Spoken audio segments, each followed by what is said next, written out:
Welcome, Eagles everywhere, to our weekly one-on-one with head coach Doug Pederson, presented by Wawa. I'm Eagles insider Dave Spadero, and we're happy on this day after the win in San Francisco. Doug, it does remind you how great it feels to win a football game and how hard it is to win a football game in the NFL.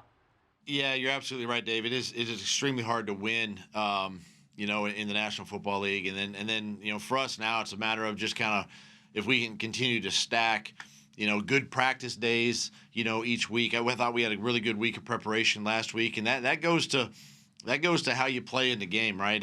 And to get a win on Sunday Night Football, we gotta build off of that, this next week and the following week, and just take them one at a time and not get ahead of ourselves, but just enjoy it for a short period of time. We kept it positive last week, so let's do the same thing here. What do you take from Sunday night's win? What does it tell you about the football team? Well, it tells me and it shows me that there's no quit in this football team. There's a lot of fight still left. It's a resilient group. Obviously, when our back's against the wall, whether we're faced with a couple of losses, no wins, whether it be injury, adversity, whatever it is, these guys come out swinging and keep fighting and keep clawing and scratching. And it's also showed me that that hard work pays off and the preparation pays off, and it's a diligent group. They enjoy coming to work and practicing and they're saying and doing all the right things, and you're starting to see the team kind of come together and starting to click just a little bit. I hate to really kind of allude to this, but it feels like we've kind of worked our way out of preseason games, so to speak, and you're kind of hearing that theme around the league, I think, with some teams. And every game matters, though. That's the issue. These aren't preseason games; these are real games that matter for us. Doug, I know that Eagles fans on Sunday night watched and they saw number 13 on the field and they said, "I didn't know Nelson Aguilar was still on the team. Who's this Travis Fulgham guy? He's 6'2", he's 215. Give me a scouting report on him, and what did he do in practice specifically to kind of earn your trust? How'd you challenge him?" Well, as you said, he's got really good size, length, good speed, quickness. He's strong. He's a veteran player. He's played some games, in the National Football League. He's not a rookie by any stretch. And we had a chance to get him, and we got him on our roster and had him obviously on practice squad to start the season and really just kind of learn our offense. And then he was making plays, on the scout team, during the week, and that's where he started to become, getting noticed a little bit, by the offensive coaches and by myself, and then obviously with the amount of injuries that have piled up at the receiver spot, it's given him an opportunity to really come up now and showcase his talent, in the offense or within the offense, and I thought he did a really good job, not only blocking but catching the football, catch after the run. The 42-yard touchdown was really a thing of beauty, the over-the-shoulder catch, and then obviously to stay in bounds for the touchdown. And he's a quiet kid. He doesn't say a whole lot. He's a sponge. He loves to learn, and just excited that he had an opportunity. So the story is that he and Carson repped that play only one time in practice, and yet you called that in a primetime game in a huge moment on Sunday night? We might have repped it, once, but they spent time over on the side, between periods or between, if the defense is working and throwing a lot of different routes. And, Carson, I know, has a comfort level with him, and it's just what it takes, just a couple opportunities for players like that to showcase their talent, what they can do. And he had an opportunity and he made the most of it. So now it's just a matter of carrying that over into this week, having another good week of preparation as we prepare for Pittsburgh. One constant in the NFL is that continuity and repetition makes all the difference with an offensive line. And yet this offensive line has had change every single week. And I know you're not playing to the level as the best in the NFL, but take me behind the scenes. What's happening to get a group of changing 5 players on the same page come game time?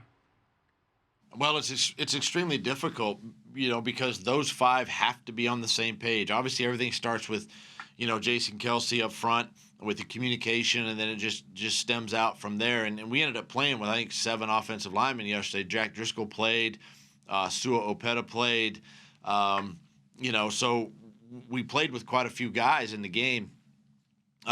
But it's all about communication, and then just detailing their work and using the right footwork, the right fundamentals that Coach Stoutland teaches, and it wasn't perfect, but they, for the most part, they battled their tails off, and really against a really good defensive line.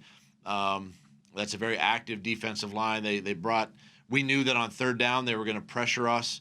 They had some unique pressures that our offensive line. There were a couple of times they got home to Carson, but for the most part, our guys held up well and battled. But it's all about the communication, and when you have so many moving parts and so many new faces, that's a challenge for any offensive line. So you don't have Dallas Goedert, but you still ran 12 personnel with Richard Rodgers, who had 3 catches. I mean, this is talking about, and had a chance at another big play. When you put together your game plan with that 12 personnel, knowing that Richard doesn't necessarily have the same skill set as Dallas, do you change the plays you're calling in 12 personnel? I mean, how did you address the use of 2 tight ends? Well, I mean, yeah, Rich is not Dallas, and Dallas is not Rich, and of course Zach is Zach. So, we still go in. We're going to play with 12 personnel. It's something that we still feel like we can create some matchups there against the defense, and Rich has a skill set that we can utilize. And not only is he a really good blocker, but some of the stuff we did yesterday with him, frees him up to catch a ball in the flat and turn it up the sideline. He did have an opportunity on the one deep corner throw I think it looked like it slipped out of Carson's hand just a little bit and couldn't get enough on it. But that would have been another big play, for him. But and those are all plays that you would see Dallas making in the game. And we're going to continue the game plan with 12 personnel, with 13 personnel, 13 big, whatever it might be, each week. Doug, it's fourth quarter. You're down 3 points. It's 4th and 4, and Carson throws the ball to a rookie 5th-round draft pick, John Hightower. Tell me about the call, the decision to throw it to John, and then what worked with Hightower creating separation and also Carson's throw. Well, it was just it was a great play by both Carson, great throw, and a great catch by John. I will say that it's something that we work on in practice. We saw the man-to-man coverage, and Carson actually signaled to Greg and John a specific route combination, and Greg did a great job of running some interference on the defender. I think it was Jason Verrett who was guarding him at the time, and ran some interference that freed John up to come on the quick slant. Carson made a great throw, accurate throw, caught the ball for the first down. But those are all, again, those are things where that timing and accuracy, and as things begin to click for our young players, we got to continue to put them in those positions, right? I mean, this is the NFL, and these guys were brought onto our team for a reason, to help us win games, and that was a big play in the game. How many runs are in the playbook, designed runs that are in the playbook, that you haven't used for Carson? I mean, is there still a large menu of designed runs that he hasn't attempted? Yeah, the ones you saw yesterday were pretty much by design. Some of them were obviously throws that turned into scrambles, and he used his legs, especially on a couple third downs.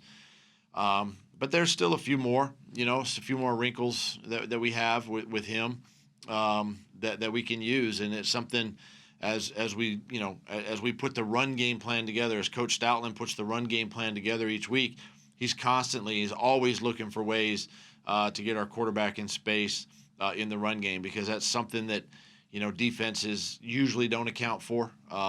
And Carson's had some success here in the last couple of weeks. Might be a weird question here, and I know you're sleep deprived, so stick with me here for a moment. They showed a graphic during the broadcast that in 2017, Carson completed 60% of his passes. He threw 33 touchdown passes, 7 interceptions. And I wonder, is Carson never going to be what they call a pretty quarterback with the 70% completion percentage and the flawless kind of pocket? Is he going to be not the pretty quarterback? Does that make sense to you? It does make sense, and I don't know, Carson Wentz. This is what I love about Carson Wentz is his game. He plays the game the right way, and what I mean by that is, it's not always going to be the shiny new nickel, that you get, and or the shiny new toy that looks flashy and looks neat and pretty and all of that. And Carson's a grinder, man. He loves to play physical. That's what his game is. He's athletic. He can run, as you saw. Get him out of the pocket. He's very accurate on the run. And then the ability, yesterday was great to throw the deep ball, and to be able to complete that. So, there's pretty. I guess pretty comes in many different forms, right? I mean, and Carson's style may not be the so-called pretty, but it's effective, and it's highly effective, and it helps us win games. On the defensive side, 3 takeaways, Doug. Huge. That's the key statistic that you're looking for, right? Yeah, we've been talking about the turnover ratio for the last couple of weeks, and we finally got it flipped in our favor, and it just goes to show you when we got, obviously the offense scored, and then when the defense scores, that's when your point totals begin to increase, right? And then you get a special team score in there somewhere, but that turnover ratio is huge. And it's a direct correlation to wins and losses. Doug, I know that you have been working on very sparing time here, getting back from San Fran late. How do you catch up with the hours getting ready for the Pittsburgh Steelers on Sunday? Well, most of the coaches staff really have kind of looked at Pittsburgh a little bit last week, towards the end of last week, to kind of in preparation for the early part of the week, knowing that we were going to get back late or early Monday morning. From that trip, the players, can come in, get their workouts in, and really be out of the building, the first couple of days, and it gives the coaches a chance to really dive into Pittsburgh and really put the game plan together, and then when the players come back in on Wednesday, we're ready to go, and we get prepared for Pittsburgh. Great stuff, Coach Doug Pederson. Thanks so much. Our weekly one-on-one presented by Wawa. Go over to Pittsburgh and beat the Steelers on Sunday. Thanks, Dave. Thank you.